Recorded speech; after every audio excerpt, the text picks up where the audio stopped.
The Murder Shelf Book Club contains disturbing content related to real-life crimes. Listener discretion is advised. Strangers said they believed that she had not known what crimes her husband was committing. Some people related their own stories of tragedy and betrayal. One woman shared what it was like to be the daughter of a serial killer and how utterly shocked she was when the truth came out. Another woman wrote about her abusive father and how he cruelly tortured her pets. Judith was not alone. The stunning realization moved her from a loner, trapped in a purgatory of shame, to being a Survivors Club member. From She Married the Green River Killer by Penny Wood.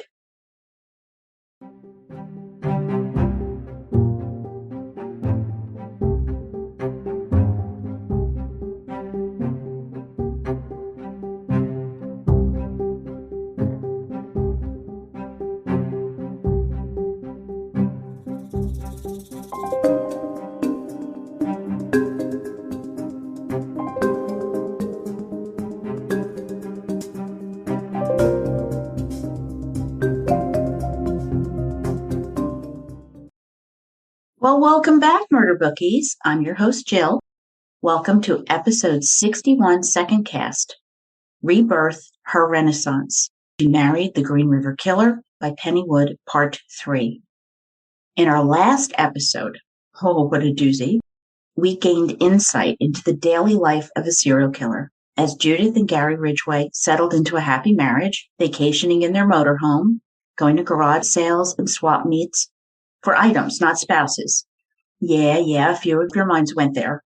They're anticipating a few more years until Gary can retire at 55.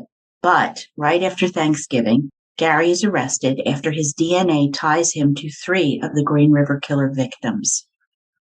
Arrested, Judith's world she built around Gary is split apart, sending her into years of denial and despair, unable to comprehend how Gary was such a good husband and yet had strangled at least 48 women. Gary's confession that he was the Green River Killer shattered Judith after 14 years of marriage. Her best friend, Linda Bailey, was deeply concerned about her. The debilitating impact of the depression did not seem to be abating. Being treated for cancer, Judith's father had finally improved, with her parents moving.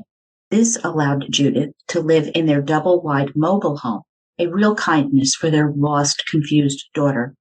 But the double-wide was dark, with a cave-like quality to it, feeding Judith's fear of going out, being terrified that people knew who she was and were judging her. Unable to get to Gary, maybe they'd want to hurt her? Linda asked her why she was so worried about all this. Quote, "Don't you get it? People probably think I'm bad too, like Gary. People must think that I should have known what he was doing, that I should have done something to stop him," end quote, said Judith. Now, this is legit. I have seen people make these comments, however thoughtless and cruel. Of course, none of this was her fault. Gary is solely responsible. Judith is a collateral victim of Gary's. His sins are not her burden to bear, and some true crime folk need to remember this. November 5th, 2003. It was the day Gary Leon Ridgway pled guilty of premeditated murder 48 times, televised everywhere. He admitted there were probably more, but he just didn't recall. 2 weeks later, in Judge Richard Jones' court, came victim impact statements, with each family member given 10 minutes to address the killer. Some cursed, some condemned, some shouted. Judith saw Gary stoically enduring their commentary, but there was one exception, a father, Richard Rule. He didn't hate Gary, and he told him that he had forgiven him for killing his daughter. Gary's composure cracked, tears streaming down his face. You can see a video of this exchange posted on my blog at www.murdershelfbookclub.com. Robert Rule's daughter was Linda Jane Rule, known to her family as Janie. He described his Janie as, quote, "one of the brightest, happiest little kids. She loved everybody. She'd hug anyone. She loved writing. She was better educated than either of us. She had luminous eyes, a love of learning and ambition beyond working the street," end quote. Like many of the Green River victims, Janie had dropped out in middle school and left home at age 14, taking up sex work to support herself. Recently engaged to her 24-year-old boyfriend Bobby, they both hoped to have a regular, normal life. One day, Janie went shopping at Kmart, never to be seen again. Linda Jane Rule was 16, so young. After victim impact statements were complete, Judge Jones sentenced Gary Ridgway to 48 life sentences to be served at Walla Walla State Penitentiary with no possibility of parole. So it was over, right? No. Gary began to write Judith, causing untold indecision, pain, and angst. Each unopened letter stacked up on the next, with Judith's mind raging. Quote, "You creep! You killed innocent girls and women. I hate you for what you've done and for ruining my life." End quote. Which was mixed with concern. Was he eating? How was he? And why did she miss him? She received phone calls from the media requesting interviews, denying them all. When a bouquet of roses appeared, it threw Judith into a panic. How had this reporter found her? Linda and Jim soothed her anxiety, fears, and worries, with this pattern repeating itself for the next few years. Jim noted the boxed wine in the fridge. Was Judith abusing alcohol again? Simply overwhelmed, she leaned on Jim to handle paperwork, calling to ask for advice. And I'm sure this was exhausting for Linda and Jim, who are truly decent people and good friends trying to help. Linda noted Judith picking at her hands and suggested she see a doctor. It was reaching critical mass. Either Judith would pull it together or go off the deep end. In early 2004, 3 years after Gary was arrested, when the stack of unopened Gary letters grew large enough, they just couldn't be ignored any longer, and Judith decided it was time. There are quite a few Gary letters in the book, and I will share a couple tidbits with you. I strongly suggest reading Pennywood's book, as it goes into so much detail. The letters are enlightening, if self-serving, and his grammar is all his own. January 1st, 04. Dear Judith, I am very sorry for hurting you. I didn't mean to. I'm sorry I lied so many times. I was told by Sue Peters, the detective in the case, that you aren't going to write me. I don't want you to be sad anymore. The day of me pleading guilty, I needed you there so much. I cried most of the time. I did some bad things. I hurt a lot of people. Most of all, I hurt you. 1985, I made a prayer to God. I will stop killing if I don't get caught. I had to live with all that in me all those years.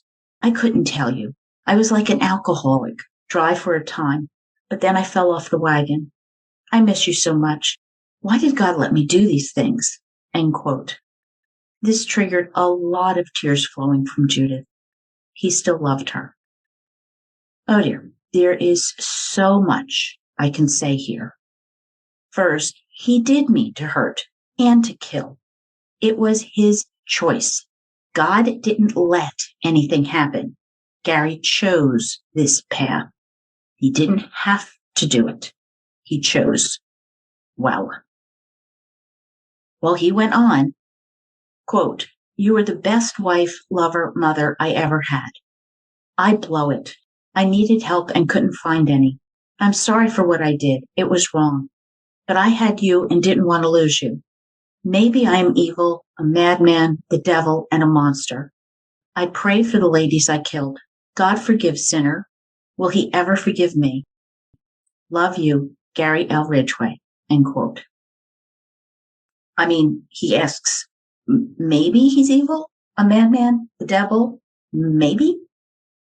He's not owning it. Oh, and he signs it Gary L. Ridgway, like some other husband from prison was writing Judith. Gary L. Ridgway. Yeah, he is not owning it. And Judith's response to this was confusion. She hated him. She loved him. He also writes, now this really got to me, that she should sprinkle his aftershave on her pillow because it would help her sleep better with good memories. And please, could she sprinkle her letters with perfume for him? Really? Oh, and could she find out if he had been fired or terminated from Kenworth? Quote, With 30 plus years of service, you would think they would have a thank you letter, end quote. Oh my God, they employed a serial killer for 30 plus years, and he expects a thank you note? All right, he is a narcissist. The audacity, that's his concern. That's his concern, that he get a thank you note. Whoa, yeah, piece of crap. Well, Judith wrote back a surprisingly considered letter, only discussing the financial difficulties and getting rid of their mutual things. There was no personal commentary included, as she shored up that barricade between him and her heart. He wrote the same things, I love you, apologizing to her, and she still felt that push-pull. Quote, he's still trying to protect me. Idiot, he's the Green River Killer, end quote. And she ignored his letters for weeks. He continued writing, and she felt he was pressuring her to respond and to forgive him. Quote, I gave you some time to think about it. I'm not saying it will be like before all this happened. Forgiving me does not mean forgetting what I did. It's not excusing me for what I did. In Matthew 6:14, for if you forgive men their sins, your heavenly Father will also forgive you. But if you do not forgive their sins, neither will your Father forgive your sins, end quote. All right, seriously, dude? Manipulating her with Bible quotes? Did he miss that part of the Bible, like thou shalt not kill, thou shalt not commit adultery, thou shalt not lie? Don't quote the Bible, you pompous ass. Absolutely disgusting. Judith's response, quote, he's telling me I have to forgive him now. Well, maybe I'm not ready to do that, end quote. Well, you go, girl. By April 2004, Gary was giving advice to her on finding a new church, maybe take a music class, maybe teach little kids how to read because she was so talented. Judith took this as him saying it was time for her to move on. She got out, driving over to see Linda and Jim. She began going to the bank, going to a store. It wasn't an epiphany, but a slow process that had finally begun after 3 years of being an emotionally devastated hermit. She bundled his letters together, putting them away, and it was time. Quote, when Judith made the decision to let go of Gary, she tapped into a new well of strength. She realized she had important matters to take care of. She sat up, felt energized. She looked around her mobile home, seeing it was time to paint over this dark paneling with some nice bright paint. And I can move that piece of furniture over there. And I need to learn how to use a computer and start eating better and lose some weight, end quote. Judith was beginning her life again. It was rebirth, her renaissance. Kennywood interviewed the Ridgway's best friends, Linda and Jim Bailey, to gather some insight into Gary and Judith as a couple. Linda was a no-nonsense nurse, while Jim had a more low-key personality, both still shocked by Gary's actions. So Jim and Gary met at Kenworth in 1980, knowing each other but not yet friendly. In 1983, when Jim transferred into painting, he and Gary reconnected. Behind his back, Kenworth co-workers called Gary Wrong Way Ridgway. But the truth was Gary did his job with skilled precision, doing it the right way. Gary might be a little off, but he was good at his job and had an amazing memory, recalling every speck going back for years. He was the go-to guy if anyone had questions. Gary told off-color, one-line jokes all the time. Not sexual, but more like why did the chicken cross the road type jokes. And Gary never used foul language and never smoked. He was always polite. He never took a sick day and was absolutely dependable. When Jim became a shop steward in their union, Gary began going to meetings. After Gary's arrest and release in 1987, it was Jim who reminded their colleagues that Gary was not guilty, so stop speculating that he was. And when the police never followed up, they all figured it was a big mistake moving on.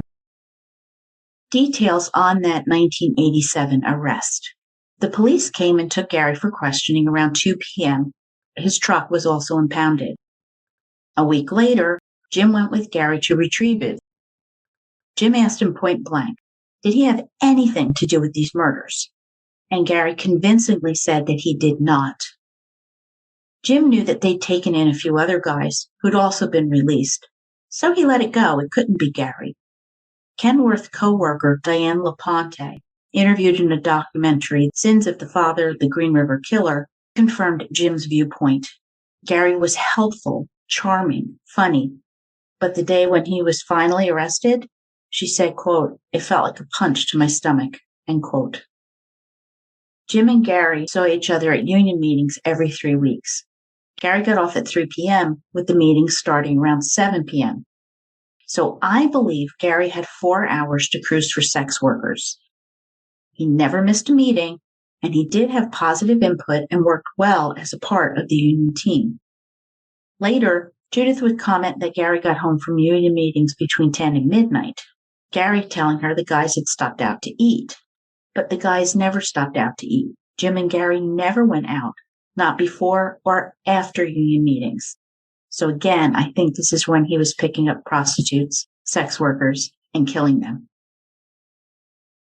Now, my observation, Jim seemed really reluctant to identify Gary as a friend, which I can certainly understand. He reminds Penny Wood that Gary brought lunch to work, so they weren't lunching together. Linda, his wife, says back in 1987, she'd asked Jim, "What if Gary's guilty?" And Jim told her, quote, "Well, I imagine they would arrest him," end quote. But Gary wasn't arrested. Once he and Judith married, the Baileys and the Ridgways would go out to eat at Coco's restaurant. One time when they were heading out, Gary told Jim that the car behind them was the police following him, which creeped Jim out. But eventually they stopped following, which further convinced Jim that Gary wasn't involved. So do you see why people just didn't see Gary as the killer? He had been cleared in their minds. His final arrest was another 15 years away. In 1993, Gary shifted to a new plant built in Renton, while Jim took a business representative job. At the time, Jim anticipated that the Baileys and the Ridgways would hang out more after retirement. They talked about going camping together, but none of this would happen. Linda mentioned to Penny Wood that few of the 60 invited from Kenworth came to Gary and Judith's wedding. I believe it was just Jim and Linda, actually.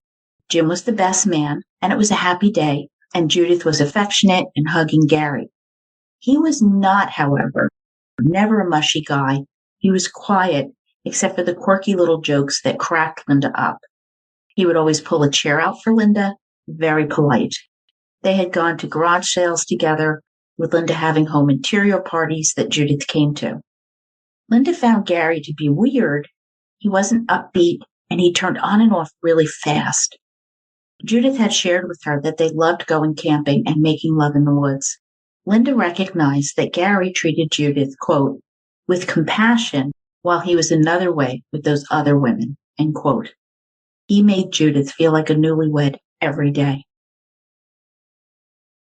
They learned Gary had been arrested for the murders on the news, both shocked, senseless. Jim called Kenworth to confirm, and Linda tried calling Judith but couldn't get through. They got a call from the Green River Task Force wanting to interview them, but they declined. They were just too much in shock. It had to be an outrageous mistake. But when the DNA came back matching, they knew Gary was guilty. Linda couldn't be completely honest with Judith, though she urged her to get a divorce. Judith was in deep denial. She went with Judith to visit Gary and was completely numb. She advised him to get right with God. And Jim told Penny, quote, he knew he was done. The run was over. He was just playing his cards to not get the death penalty, end quote. Jim admitted he had a hard time sleeping for a long time. He thought he was perceptive about people, but here he'd hit a brick wall. It undermines one's self-confidence when you admit such a viper into your home. Jim just didn't see it, not one sign. He withdrew from his Kenworth friends because when they'd run into each other, all they wanted to talk about was Gary. Jim felt so betrayed. He trusted Gary. Jim refused to read any of the letters that Gary wrote to Linda, and he came to realize that Gary, quote, worked hard at his good qualities to cover up the bad. That's why we saw so many positives about him and never really got into the negatives, end quote. That makes a lot of sense. June 13th, 2003, Gary signed the plea deal with his defense attorney, Tony Savage, negotiated with prosecutor Norm Malang. Gary agreed to disclose the location of bodies in Kings County, and Malang would cease seeking the death penalty. In an ultra-top secret location at Boeing Field, Gary spent hundreds of hours describing his dates with sex workers that he'd picked up along the strip on Highway 99. He had sex with many prostitutes that he did not murder, and some he claimed to care about, so he didn't want to hurt them. But the ones that made him angry, he killed. How did he find his victims? Gary said he would pull over and offer $20 for sex. Only satisfied by being behind the woman, he would strangle them using socks, pants, wires, cords, whatever he happened to have. Once she was dead, he removed all the clothing and jewelry and retrieved his $20. Next, he dumped the body. Before Judith, he killed in his house, but also outdoors and in his truck. He tossed the clothes out the window as he was driving along. Occasionally, he'd return to the body to have sex again if the maggots weren't too bad. Utterly disgusting. All right, I can't even. He attempted to throw law enforcement off by posing the bodies, quote, aware that killers often left a signature on the bodies and at the crime scene, and wanted to confuse the police by creating different signatures, end quote. He put rocks up into a woman's vagina. He arranged limbs in odd positions. Once, he lit a victim's hair on fire. Some were buried, others were not. But in the end, it was the DNA they'd taken in 1987 and minute paint flecks from Kenworth on the victims that got him, thanks to the perseverance of Sheriff Dave Reichert, one of the key detectives in the disbanded Green River Task Force. After facing his victims' families and being sentenced, Ridgway began life at Walla Walla State Penitentiary, January 6, 2004, located at 1313 Mockingbird Lane. All right, no, I'm kidding. But 1313 North 13th, still an ominous address. Located in the intensive management unit, Gary is in solitary confinement 23 hours a day. No cafeteria, no mingling in the yard. He may get an hour of solitary yard time on a barren smudge of dirt between four walls. He could swap yard time to collect phone calls. If there is a monsoon going on, Gary still goes into the yard, however. He eats his meals in his cell, slid in via a small slot in the door, and he's now a vegetarian. Greg, his brother, deposits money into his account so he can buy toiletries, pencils, paper, and postage stamps, and he can use up to 2 pencils a week between writing letters and studying the Bible. December 2006, Gary called Pennywood Collect. Did Gary have any sense that November 30th, 2001 was his day of reckoning? Well, no, he didn't. He was stunned and thought it was rude how they grabbed him and took him to a room to be interviewed. It took him a day to realize he'd really been arrested, and this was it. He was very concerned about Judith, knowing she'd have a hard time absorbing all of this alone without anyone's help. Penny and Gary reminisced about when he first met Judith at the Parents Without Partners dance. He really liked her, kind of laid back, curious. She was different. They danced and stayed up all night, having breakfast till dawn. How did Judith compare with his previous wives?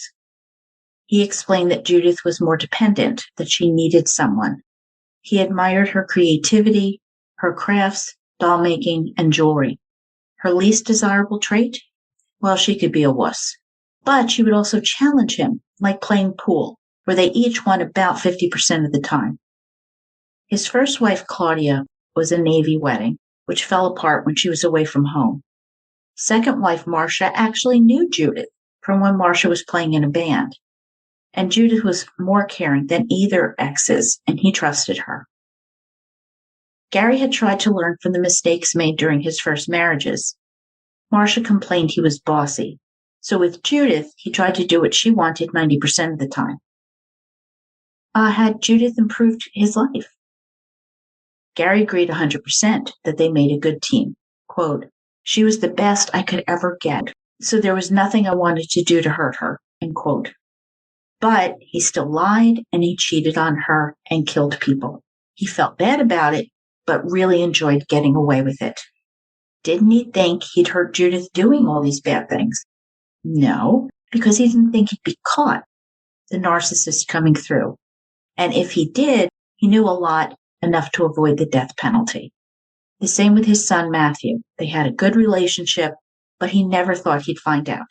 And today, they have no contact and no relationship at all. Did Gary think marriage to Judith would reduce his sex urges and his need to date sex workers? In his roundabout way, he said that there are no programs out there for serial killers. He'd controlled his urge until he couldn't, and the truth is, it controlled him, an addiction. He wanted to retire with Judith away from the strip so he wouldn't be tempted, because he'd only hunt when driving back and forth to work, never on the weekends where he and Judith were doing things. He believed that getting away with this all the time was a thrill.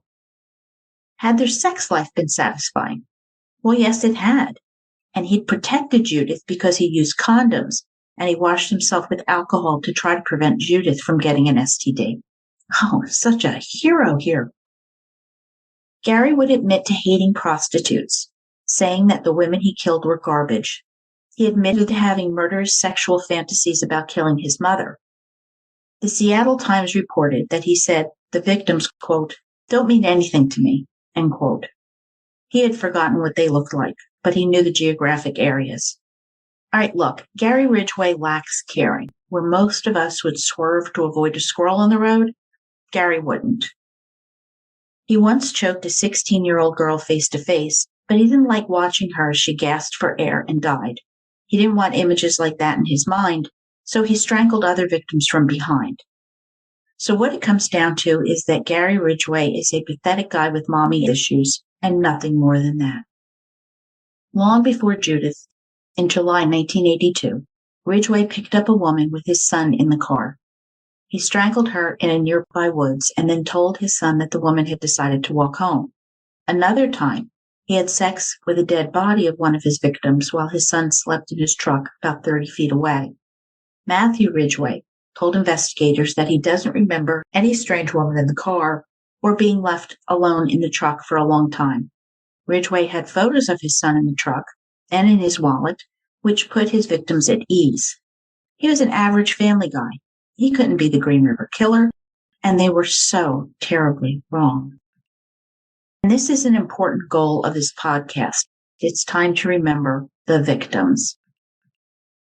Deborah Lynn Bonner was the youngest of 3 children who went by the nickname Dub. Her family struggled economically all her life. Dub's mother Shirley describes her, quote, she had so many friends, black and white. She was good-hearted and all that. She loved everybody. She'd do anything for anybody, end quote. After falling in with the wrong friends, Dub dropped out of high school, began abusing alcohol, triggering major fights with her parents. After losing her job at Dairy Queen and failing a test to join the Navy, Dub decided to work on getting her GED. But then she met 27-year-old Robert L. Martin, a known drug-dealing pimp. Quickly becoming infatuated with Martin, she began working the West Coast circuit to support them. Quote, soliciting sex made it possible to live a lifestyle of traveling and being able to purchase heroin. While Dub would go to the streets looking for business, Martin would spend time working the taverns in Tacoma. End quote. Dub called her folks a few times a week, always ending the calls with, "I love you." She was 23 years old when she was last seen, July 25th, 1983. Daughter of Robert and Patricia Holman, Carol Ann Christensen was a registered member of the Blackfeet tribe of Browning, Montana. She and a slew of siblings grew up in Hoquiam before moving to Grays Harbor. Sister Pepper was only 6 when Carol was murdered and greatly resembles her. In 1980, Carol Ann married Dennis Christensen and had a daughter named Sarah that her parents adored. Dennis and Carol Ann separated in 1982, with Carol taking a waitressing job at the Barn Door Tavern. She was not a sex worker. Carol had just finished lunch at the tavern and was planning to return later to work the night shift. It would have been her second day on the job, and she never made it. Gary admits that he and Carol Ann were dating. She was his girlfriend. One day they were being intimate, and Carol had to get going. She needed to leave for work. Losing his mind, Gary was furious that she had no time for him. Becoming enraged, and he killed her, even though he cared for her. He dumped her body, staging it, placing fish and a bottle of wine on top of her, saying that he threw her away. So many lives interrupted.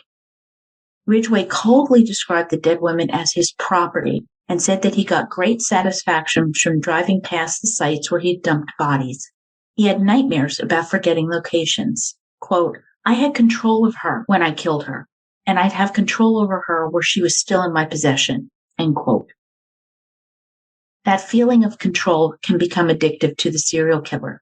Like he was jonesing, Ridgway would tremble with frustration when a woman refused to get in his truck or to go into the woods where he could strangle her.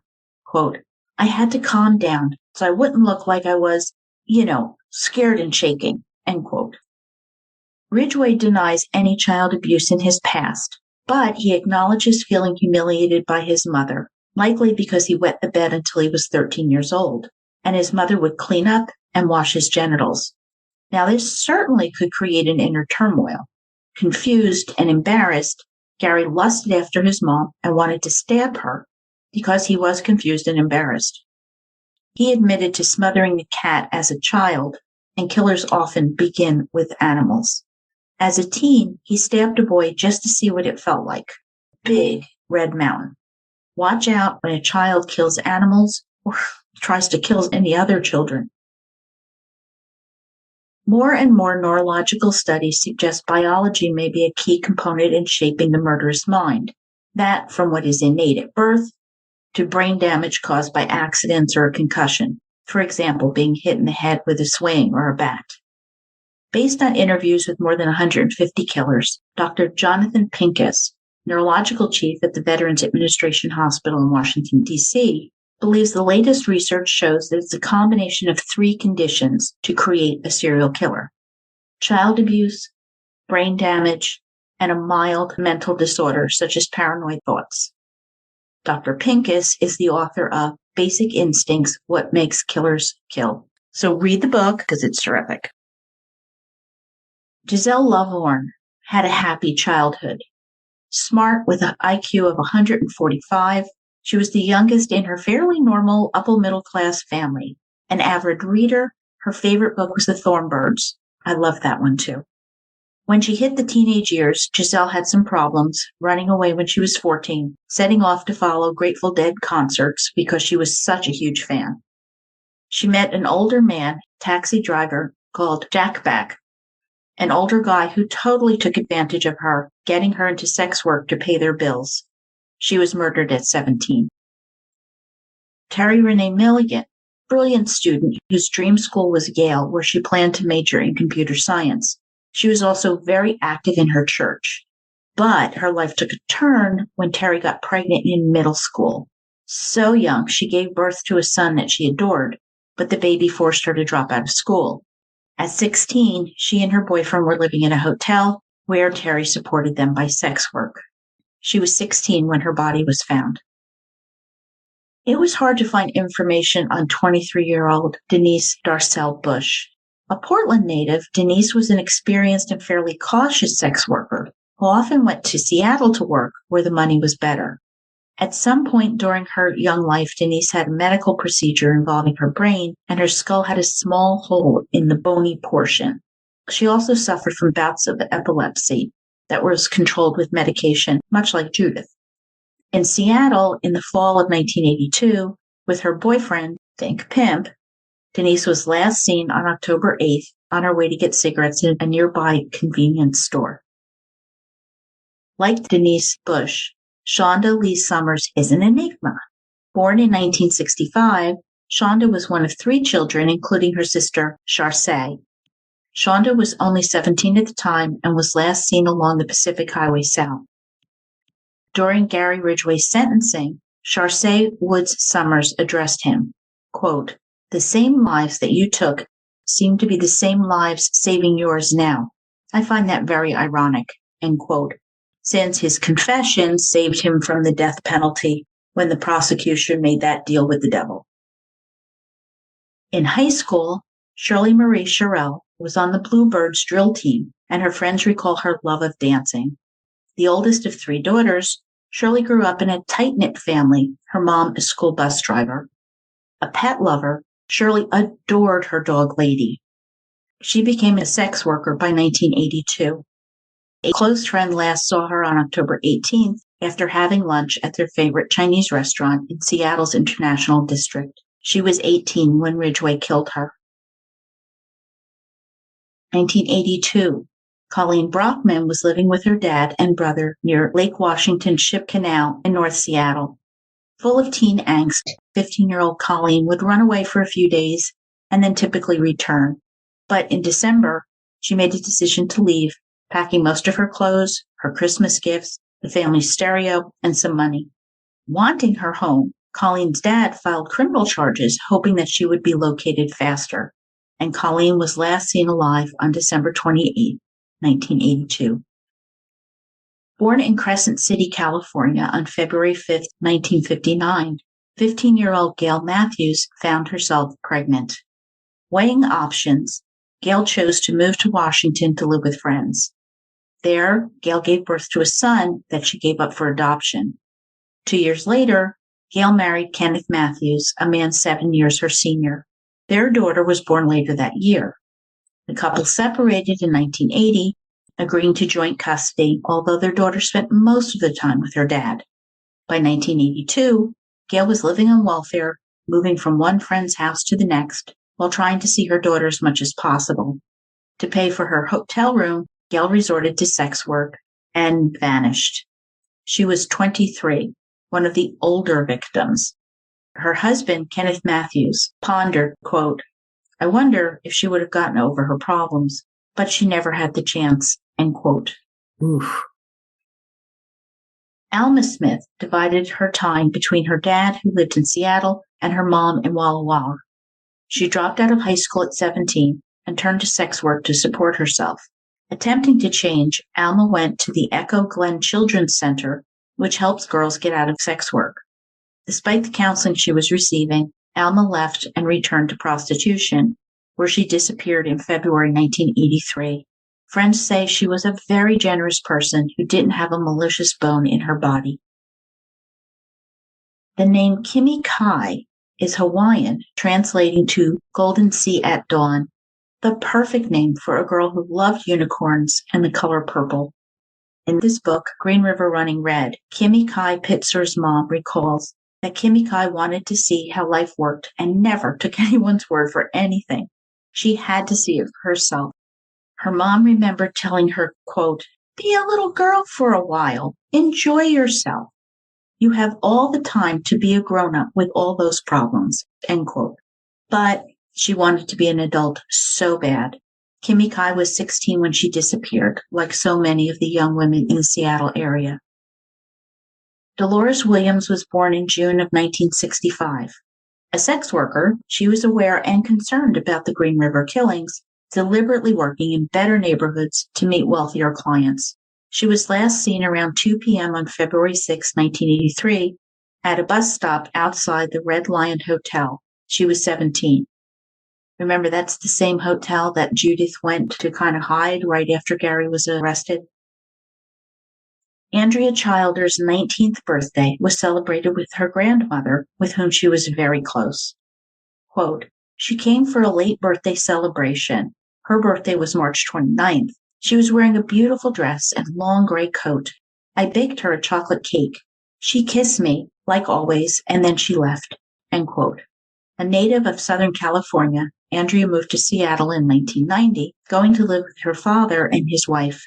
Grandmother said of Andrea, quote, "She wanted to be a dancer. She gave lessons and she was very good, and she taught dance exercise," end quote.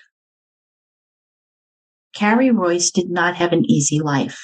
After Carrie reported her stepfather was sexually abusing her, she briefly went to live with her biological father. This relationship was fraught with disagreement, however. Her mother finally left her stepfather, but Carrie refused to live with her again. She grew up living in multiple group homes. She did visit Mom for Christmas in 1982. The 15-year-old was described as being cooperative, friendly, and eager to get along. Carrie had a lot of friends and played the flute in her high school marching band. Idolizing actress model Brooke Shields and her Calvins, Carrie dreamed of becoming a model too, but she disappeared without a trace sometime in June of 1983. So after World War II, Germany was divided into East and West, unifying in 1990. Martina Teresa Otherly was born in 4th West Germany when her father was stationed there while in the U.S. Army. In 1968, the Otherly family returned to the States and settled in Washington. Martina went to Bethel High School, and an athlete, she enjoyed tennis, baseball, and loved swimming and roller skating.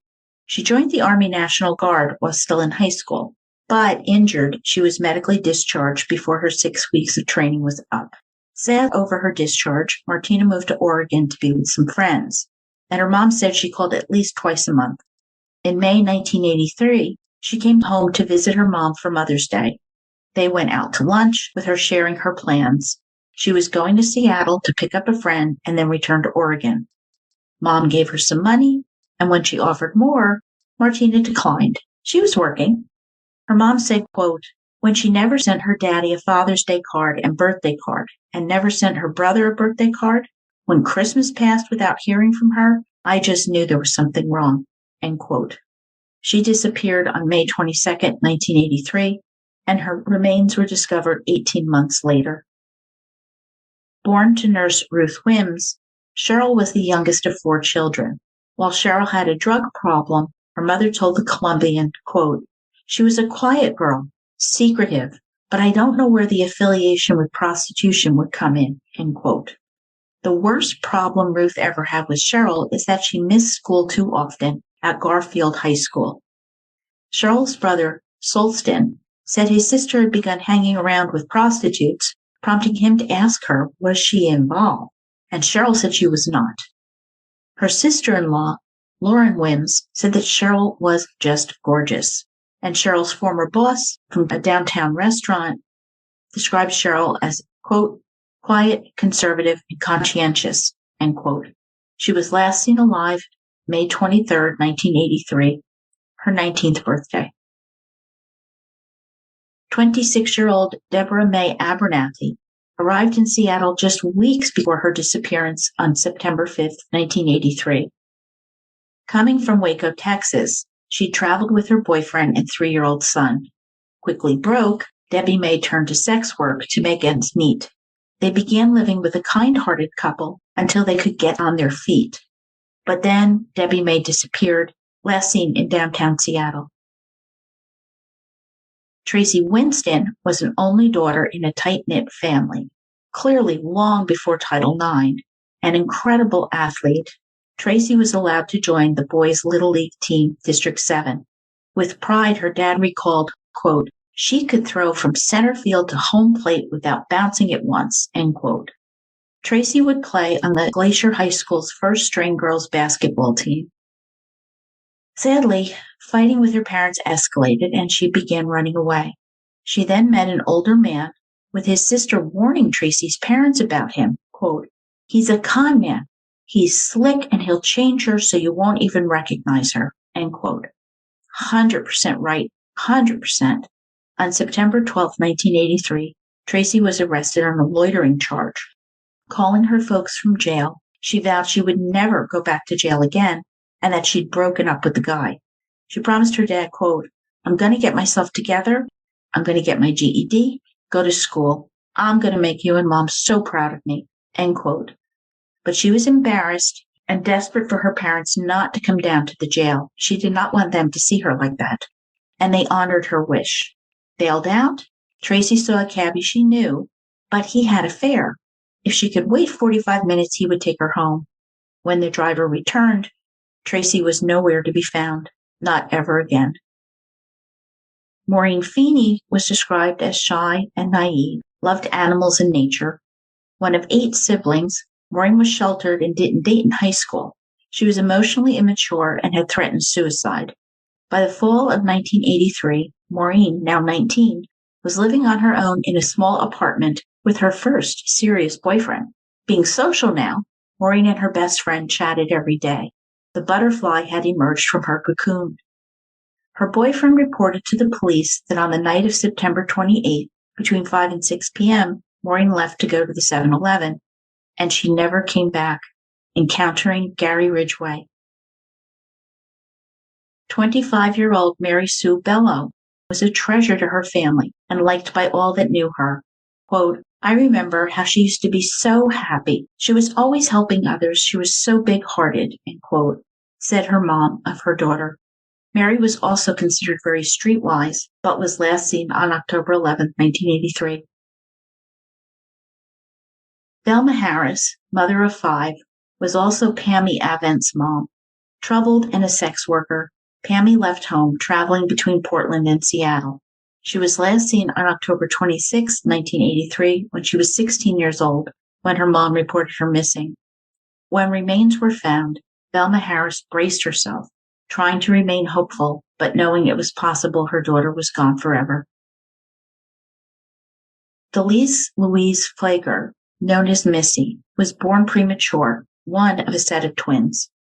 Life greatly taxed her parents, and when Missy and her brother were 5, they were taken away. Adopted separately, her brother's new family wanted no contact with Missy. Wow, I can't imagine losing your parents, how inept they are, and then your twin brother. Missy was hyperactive with a learning disorder, which caused her to struggle in school, where she was bullied. In 1980, Missy had 2 children she adored, Nicole and Daryl, but she was not mature enough to take proper care of them.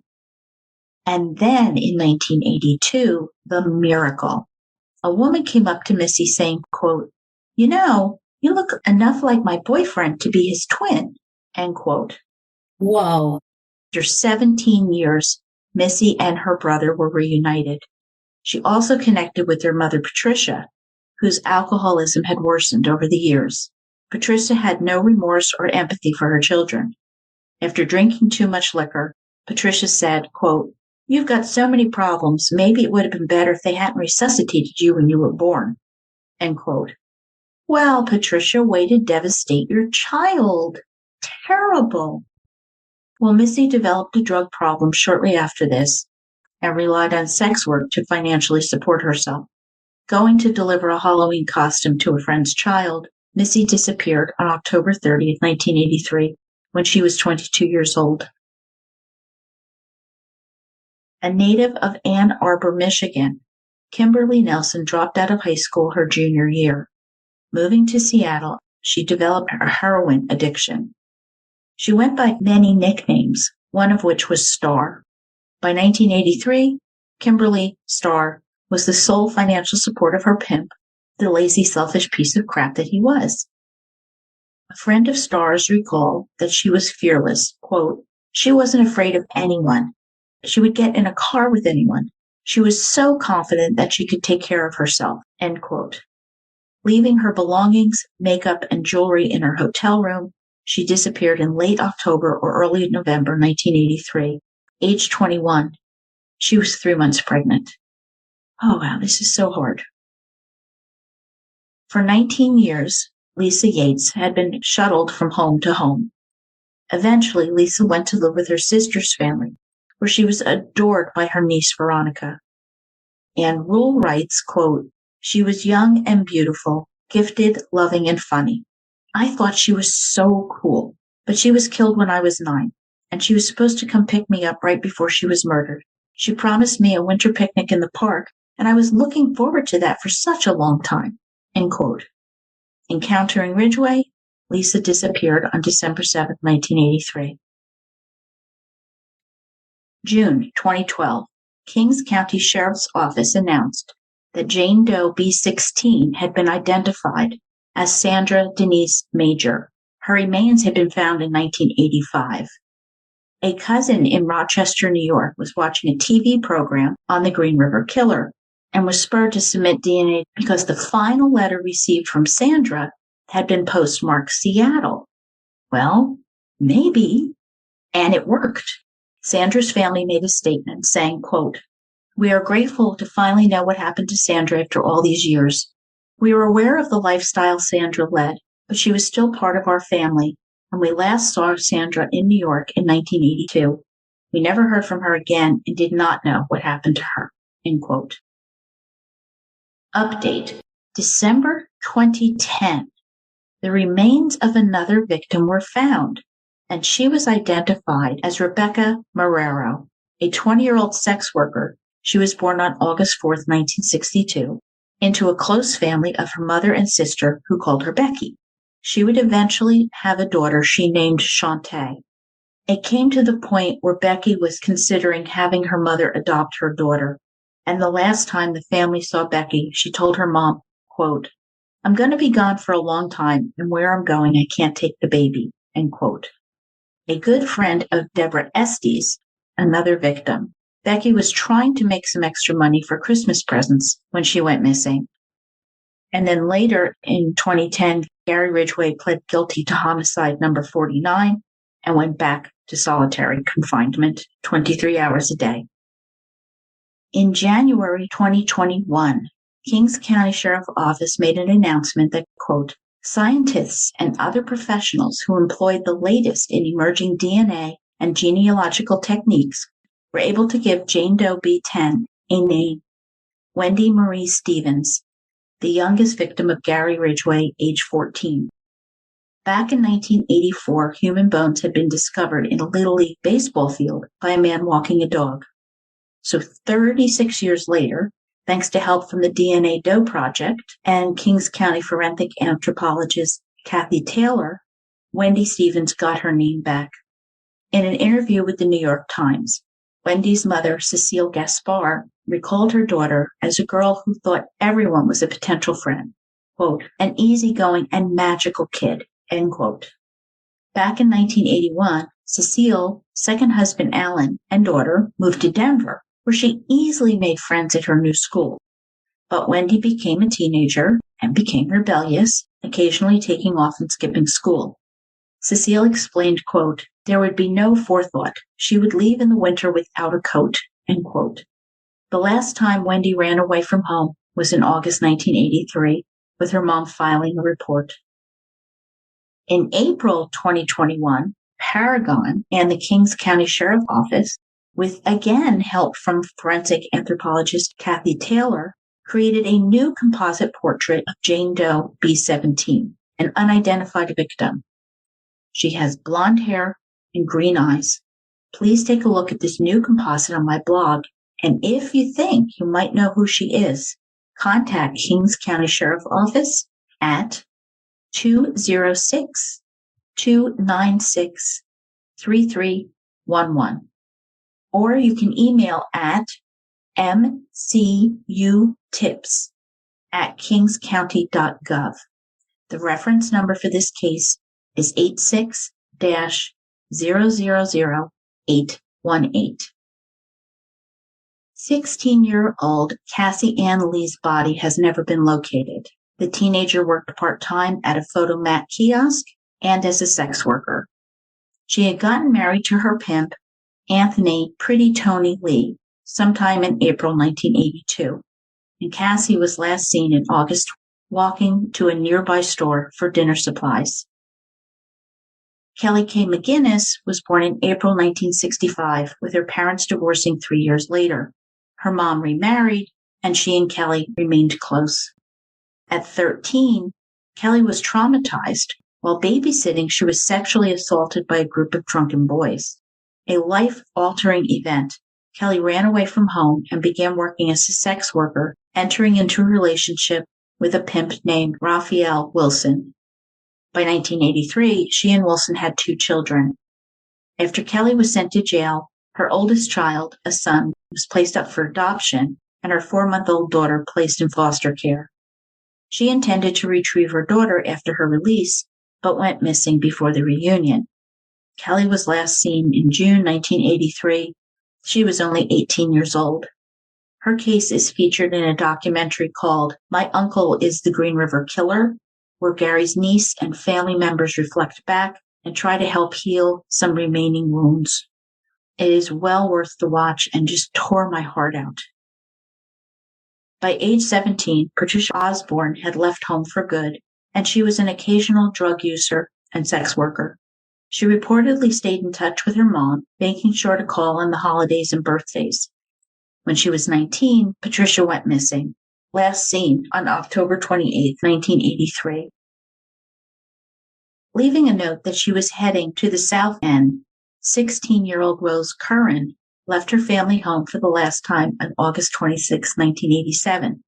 Known for living a risky lifestyle, a former teacher saw Rose outside of Lucky's used trucks the same night in an area frequented by the Green River Killer. Now, Ridgway confessed that he had killed a teenager named Darcy or Dorsey in the late 1980s. Police believe this was 16-year-old Darcy Wade. Wade had run away from home on April 26, 1990, and disappeared. Well, Judith became all too aware of these women, their lives snuffed out by her husband. She struggled to merge the realities of her life with Gary and his life as a serial killer. It took years, but Judith moved forward. As her fear of a hostile reception retreated, Judith no longer peeked out her windows to ensure she was alone before getting the mail. She found that some people had sympathy for her, with some sharing their own stories of tragedy and betrayal. Joining a local Baptist church, she still feared rejection and scorn. But starting to meet other church members, she struck up a friendship with an older woman from Bible study. And finally, Judith took a leap of faith and told her about her marriage to Gary. Listening, the woman offered gentle, comforting responses, and Judith was relieved she was not rejected at all. By now, Judith also adopted an adorable black and white chihuahua she named Precious Princess. And since Judith still suffered from PTSD and social anxiety, Precious Princess became her official comfort dog.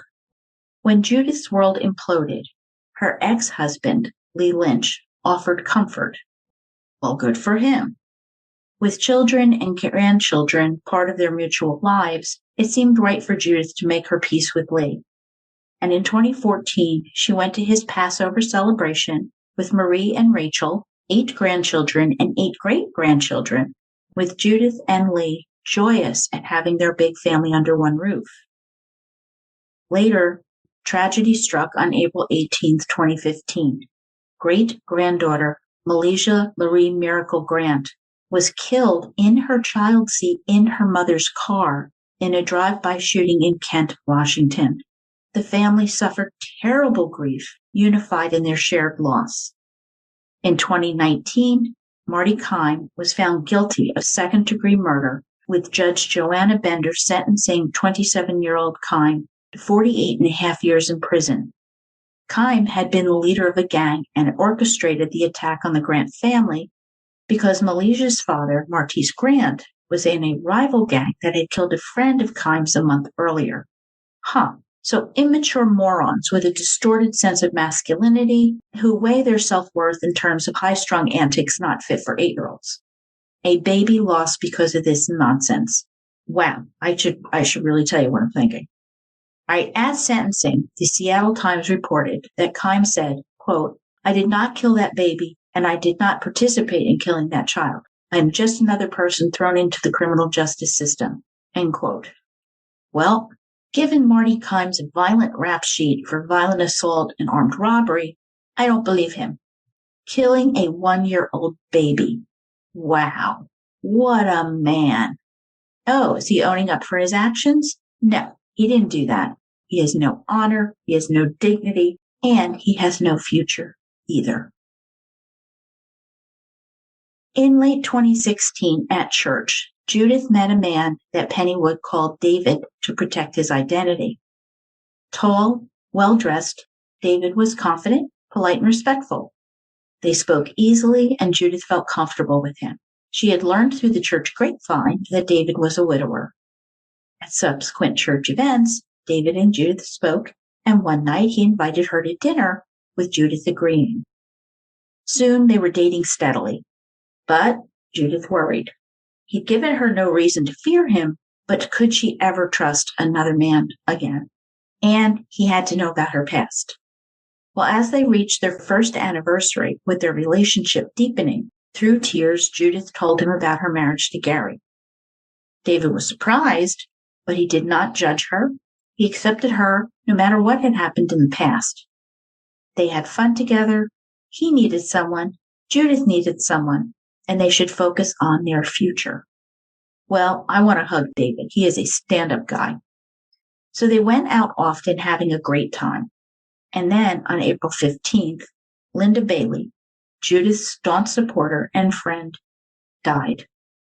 David helped her as she recounted how Linda had been her rock through her darkest years. Later in October, Lee Lynch died at age 77. And again, David was solid, supporting Judith through this sadness. Not long after, David told Judith he loved her, with Judith's brain racing. Quote, "Does he mean it? What's happening here? Could I ever say those words after what I've been through? No, too hard. Stop. Judith looked at David and smiled. David received the message too soon. Well, he would be patient. He would not pressure her. He would not push her away. End quote. A year later, Judith told David she loved him. A normal man. When the second edition of She Married the Green River Killer was published in 2021, David and Judith had been a devoted couple for 5 years. November remains a difficult month, Gary being arrested in November, and she trembles, her chest tightens, and she experiences flashbacks. But Judith takes her anti-anxiety meds, lies down, accepting that this too shall pass, and she has no contact with Gary Ridgway. Quote, "Despite the occasional setback in her recovery, Judith feels grateful that she has achieved triumph after tragedy." End quote. And that concludes episode 61, Rebirth, Her Renaissance, part 3 of my trilogy, And She Married the Green River Killer by Penny Wood. I hope I have met my goals of trying to explain how spouse and family, close friends, co-workers can be oblivious to the homicidal acts of a serial killer in their circle. Judith is not to blame. They are not to blame. Families are not to blame. Gary Ridgway is to blame. Family and loved ones need to be respected on social media by all true crime followers, and definitely by my listeners. I would like to take this moment to thank Fallon Gannon of wickedhorror.com for her terrific articles on the many victims of the Green River Killer and helping us to hear their names and recognize that they were individuals, that they had important lives with people who loved them. And we're not quite done. My interview with Ms. Wood is coming out next. What a font of information. I am so appreciative of her taking time to chat with me. Make sure you read this book. There is so much more to the story than I had time to cover. I skipped Gary Ridgway's handwriting analysis section entirely. I know, but we have all those letters. And my next book is Death Sentence, the true story of Velma Barfield's life, crimes, and punishments. When North Carolina farmer Stuart Taylor died after a sudden illness, his 46-year-old fiancée, Velma Barfield, was overcome with grief.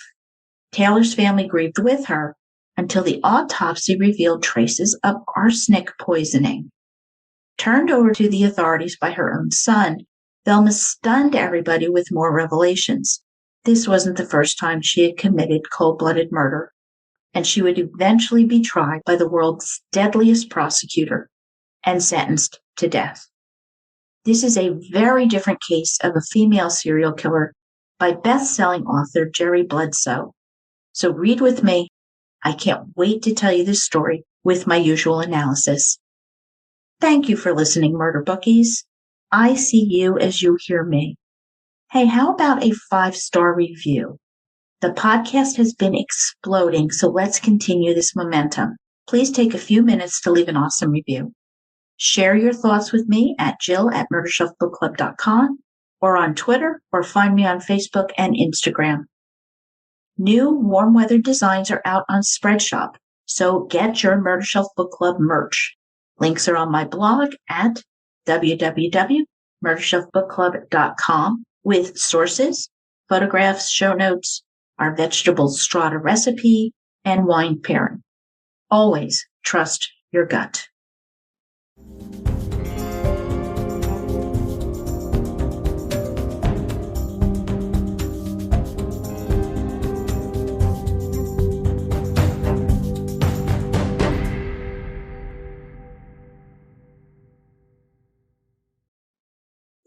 Written and produced by Jill.